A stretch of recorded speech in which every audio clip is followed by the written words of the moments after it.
Federal prosecutors seek 7 to 9 years in prison for Trump ally Roger Stone.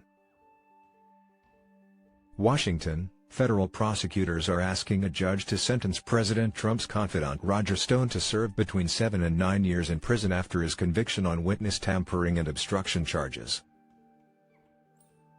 Stone, who is scheduled to be sentenced next week, was convicted in November of a 7-count indictment that accused him of lying to Congress, tampering with a witness and obstructing the House investigation into whether the Trump campaign coordinated with Russia to tip the 2016 election.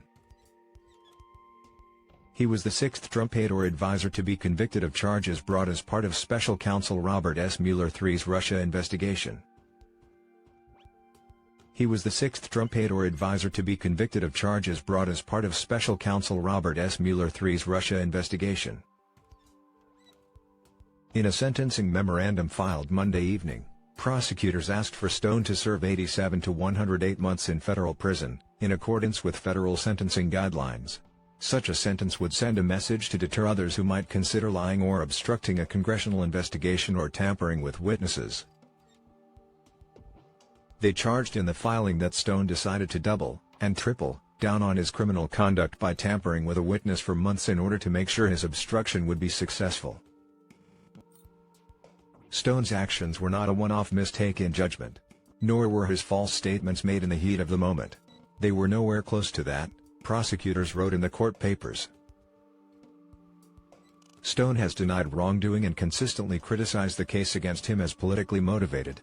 He did not take the stand during his trial, and his lawyers did not call any witnesses in his defense.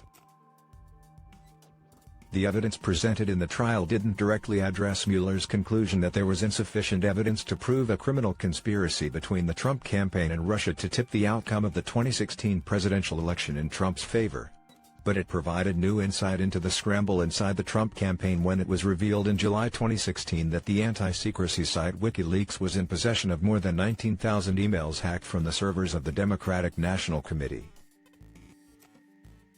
Witnesses in the case testified that Trump's campaign viewed Stone as an access point to WikiLeaks and tried to use him to get advance word about hacked emails damaging to Democratic presidential candidate Hillary Clinton.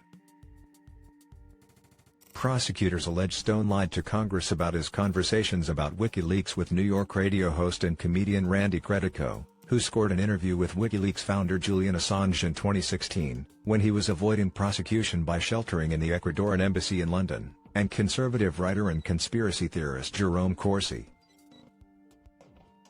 During the 2016 campaign, Stone had mentioned in interviews and public appearances that he was in contact with Assange through a trusted intermediary and hinted at inside knowledge of WikiLeaks' plans.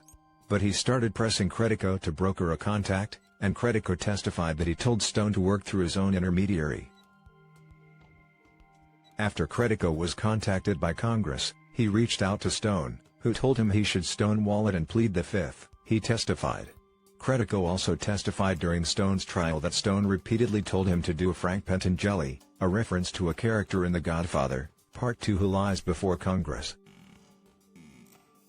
Prosecutors also allege that Stone had threatened Credico's therapy dog, Bianca, saying he was going to take that dog away from you.